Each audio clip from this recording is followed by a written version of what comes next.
সাদা পাথরের পর এবার সিলেটের জৈন্তাপুরের রাংপানি এলাকার পাথর প্রকাশ্যে লুট করছে লুটেরা। পর্যটকরা প্রতিবাদ করলেই তারা ক্ষিপ্ত হচ্ছে।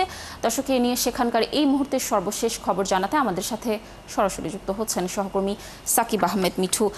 সাকিব, আপনার প্রতিবেদনটি আমরা দেখছিলাম এবং জানাছিলাম যে রাংপানি এলাকার পাথর প্রকাশ্যে লুট হচ্ছে। এর মধ্যে সাদা পাথর লুটের ঘটনাটি এতটাই আলোচিত, এর মধ্যে যারা আবার লুট করছে রাংপানিতে, এই পুরো বিষয় নিয়ে প্রশাসন কি আদৌ কোনো পদক্ষেপ নিয়েছে কিনা জানাবেন, এবং তারা কি কোনো তথ্য জানিয়েছে কিনা আপনাকে জানাবেন। বিস্তারিত কি তথ্য রয়েছে? ধন্যবাদ আপনাকে।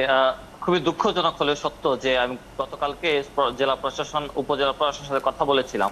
উপজেলা প্রশাসনে সহকারী কমিশনার ভূমি লাবণী তিনি আমাকে জানিয়েছিলেন যে আসলে তারা সব চেষ্টাই করছেন যে সিলেটের যে কয়েকটি পর্যটন স্পট গুলো আছে সেই স্পট গুলোকে রক্ষা করা, কিন্তু আজকেও সেই রাংপানিতে এবং ভয়ানক ভাবে পাথর উত্তোলন হচ্ছে, মাটি খুঁড়ে খুঁড়ে পাথর ভেঙে ভেঙে কিন্তু আজকে আমরা খবর পেয়েছি সেই জায়গার পাথর লুট করা হচ্ছে এবং সেটি প্রকাশও করা হয়েছে।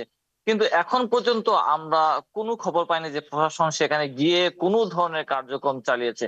এটা খুবই হতাশজনক, দুঃখজনক। কারণ এইভাবে যদি দায়সারা একটা কার্যক্রম বা সাড়া দেন প্রশাসনের লোকজন, তাহলে কিন্তু সিলেটের যে প্রাণ প্রকৃতি সেটা রক্ষা করা কঠিন হয়ে যাবে। এই মুহূর্তে আমরা দেখতে পাচ্ছি যে তারা অনেক বড়সড় আয়োজন করেও কিন্তু সিলেটে যে বুড়াগঞ্জের সাদা পাথর সেগুলিকে রক্ষা করার চেষ্টা করছেন।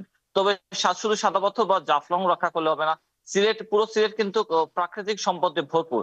মনে রাখতে হবে, যদি আমরা একটাকে গুরুত্ব দিতে যাই অন্যগুলো ছেড়ে দেই, তাহলে কিন্তু সিলেটের বাকি যে পর্যটন স্পট গুলো আছে, রাংপানি, উৎমাচড়া, তুরুংচূড়া, হামহাম, বিছানা কান্দি সহ আরো কয়েকটি আছে, সেগুলো কিন্তু লুটপাটের শিকার হয়ে যাবে। এই আমরা দেখেছি আজকেও কিন্তু নৌকা ভরে ভরে মাটি খুঁড়ে খুঁড়ে পাথর নিয়ে যাওয়া হচ্ছে, কিন্তু সেখানে প্রশাসনের কেউ ছিল না।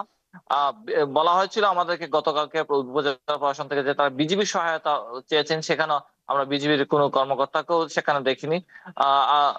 পরিবেশ কর্মীরা বলছেন যে আসলে এইভাবে যদি খুব দুর্বলভাবে কার্যক্রম চালানো হয়, তাহলে কিন্তু সিলেটের প্রাণ প্রকৃতি বা পর্যটন শিল্প সেটাও কিন্তু ধ্বংস হয়ে যাবে।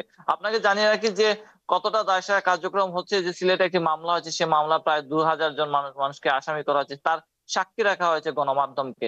সেখানে উপজেলা প্রশাসন নেই, সেখানে পুলিশ প্রশাসন নেই, ভূমি প্রশাসনের যারা আছেন তারাও কিন্তু নেই, টুরিস্ট পুলিশের কেউ সেখানে সাক্ষী হিসাবে হননি। অথচ বারবারই বলা হয় জেলা প্রশাসন থেকে, যখনই সাংবাদিকরা প্রশ্ন করে থাকেন যে আপনারা কি কার্যক্রম করছেন, তারা বলেন যে আমরা প্রতিনিয়ত অভিযান চালিয়ে যাচ্ছি, পর্যটন রক্ষায়, পাথর লুটকারীদের বিরুদ্ধে আমরা অভিযান চালাচ্ছি।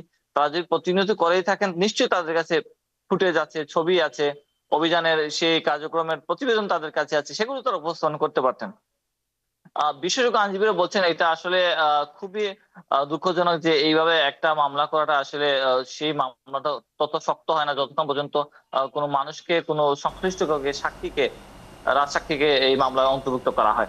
একটা বিষয় জানিয়ে রাখি, সিলেটের যে প্রাণ প্রকৃতি গুলো আছে সেগুলো রক্ষার জন্য প্রশাসনের পক্ষ থেকে যে তদন্ত কমিটি করা হচ্ছে, সেই তদন্ত কমিটি এখন পর্যন্ত আমাদেরকে কোনো কত পরিমাণ, কত কোটি টাকা, আমরা জানি যে কয়েকশো কোটি টাকার পাথর কিন্তু সিলেটে লুটপাট হয়েছে, কত তারা এখনো নির্দিষ্ট পরিমাণ এখনো পর্যন্ত আমাদেরকে জানান নাই। মিঠু, ধন্যবাদ আমাদের সাথে যুক্ত থাকার জন্য। আপনি তথ্য সংগ্রহ করতে থাকুন এবং আপনি যে তদন্ত কমিটির কথা বলছিলেন, নিশ্চয়ই তদন্ত কমিটি এই বিষয়টি সুষ্ঠু পদক্ষেপ নেবে এবং এর একটি আশু সমাধান নিশ্চয়ই আমরা খুব তাড়াতাড়ি জানতে পারবো।